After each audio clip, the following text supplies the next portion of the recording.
एक तरफ गृह मंत्री अमित शाह का जम्मू का दौरा और दूसरी तरफ उमर अब्दुल्ला की बयानबाजी। उमर अब्दुल्ला अपने बयानों को लेकर पिछले कुछ दिनों से लगातार चर्चाओं में है और उन्हें डर सता रहा है कि यहाँ पर भाजपा उन्हें हराने के लिए निर्दलीय कैंडिडेट चुनाव मैदान में उतार रही है। उन्हें डर सता रहा है और ये डर ऐसा नहीं है कि पहले तो उन्होंने ऐलान किया था कि वो चुनाव नहीं लड़ेंगे, फिर दो सीटों से चुनाव लड़ रहे हैं और अब उनकी ये जो डर उनको सता रहा है, इस खबर को हम आपको विस्तार से बताने जा रहे हैं। जम्मू कश्मीर की राजनीति में उमर अब्दुल्ला एक बार फिर से अपने बयानों और फैसलों के कारण चर्चा में हैं। पहले उन्होंने बड़े जोर शोर से ऐलान किया था कि वो आगामी चुनाव नहीं लड़ेंगे, लेकिन जैसे ही चुनाव नजदीक आए तो उन्होंने अपना फैसला पलटते हुए न सिर्फ चुनाव लड़ने का ऐलान किया बल्कि दो अलग अलग सीटों से मैदान में उतरने का फैसला किया। इस असमंजस और विरोधाभास ने उनकी राजनीतिक समझ और नेतृत्व पर सवाल खड़े कर दिए हैं। हाल ही में गांधरबल में अपने प्रचार के दौरान उमर अब्दुल्ला ने अपनी टोपी हटाई और हाथ जोड़कर मतदाताओं से समर्थन की अपील की। ये दृश्य कहीं ना कहीं उनकी राजनीतिक मजबूरी और निरंतर बदलती रणनीतियों को दर्शाता है, लेकिन ये राजनीतिक नाटकबाजी और बयानबाजी मतदाताओं को भ्रमित कर रही है।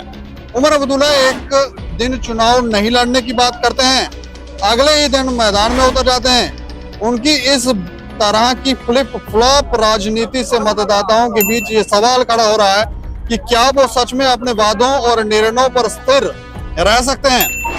अब उमर अब्दुल्ला ने एक और बड़ा आरोप लगाया है कि केंद्र में भाजपा के नेतृत्व वाली सरकार उनके खिलाफ निर्दलीय उम्मीदवारों को खड़ा कर रही है ताकि उनकी आवाज को दबाया जा सके। यह आरोप साफ तौर पर दर्शाता है कि उमर अब्दुल्ला अपनी राजनीतिक स्थिति को लेकर परेशान है और वो इन आरोपों के जरिए खुद को एक शहीद की तरह पेश करने की कोशिश कर रहे हैं। लेकिन सवाल ये उठता है कि अब उमर अब्दुल्ला खुद अपने बयानों और फैसलों में इतना अस्थिर हैं, तो जनता से किए गए वादों को कैसे निभाएंगे। आज एक बयान, कल दूसरा। उनकी राजनीतिक विश्वसनीयता पर लगातार सवाल उठ रहे हैं। उनके विरोधी और विश्लेषक कहते हैं कि उमर अब्दुल्ला अपनी राजनीतिक जमीन को बचाने के लिए तरह तरह के पैंतरे अपना रहे हैं, लेकिन क्या जनता उनके इन पैंतरों पर विश्वास करेगी। इसके विपरीत जम्मू कश्मीर की जनता अब अपने नेताओं से स्थिरता, पारदर्शिता और स्पष्टता की उम्मीद करती है।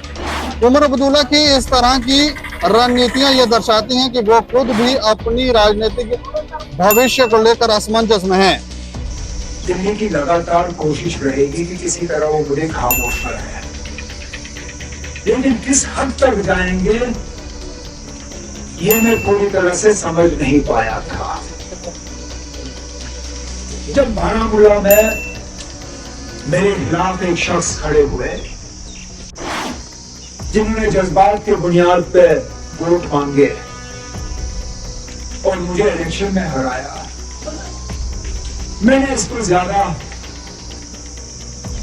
खतरनाक नहीं समझा। लेकिन जब मैंने गांधरबल इलेक्शन लड़ने का फैसला किया और फिर खबरें आनी शुरू हुई कि जेल से एक और बाशिंदा अब मेरे खिलाफ लड़ने की बात कर रहा है, अब इससे आपको पता चल जाता है कि जम्मू कश्मीर में और खासकर कश्मीर में किसी और सियासतदान को दिल्ली वाले खामोश करने की कोशिश नहीं कर रहे हैं जितना वो मुझे खामोश करने की। तो ये देखना दिलचस्प होगा कि उमर अब्दुल्ला जिस तरह की बयानबाजी कर रहे हैं, जिस तरह के पैंतरे वो अपना रहे हैं, वो आने वाले समय में उन्हें राजनीतिक फायदा पहुंचाते हैं या फिर लोग उन्हें कटघरे में खड़ा करते हैं। और लोग यहाँ पर जो स्पष्टवादी नेता हैं, जिनमें स्थिरता है, ठहराव है, पारदर्शिता है, स्पष्टता है, उन नेताओं को चुनाव में जिताते हैं। देखने वाली बात होगी। इस खबर के ऊपर आप प्रतिक्रिया रखें और देखते रहें दैनिक क्षण समाचार। मुझे और मेरे सहयोगी अरुण कुमार को दें इजाजत। नमस्कार।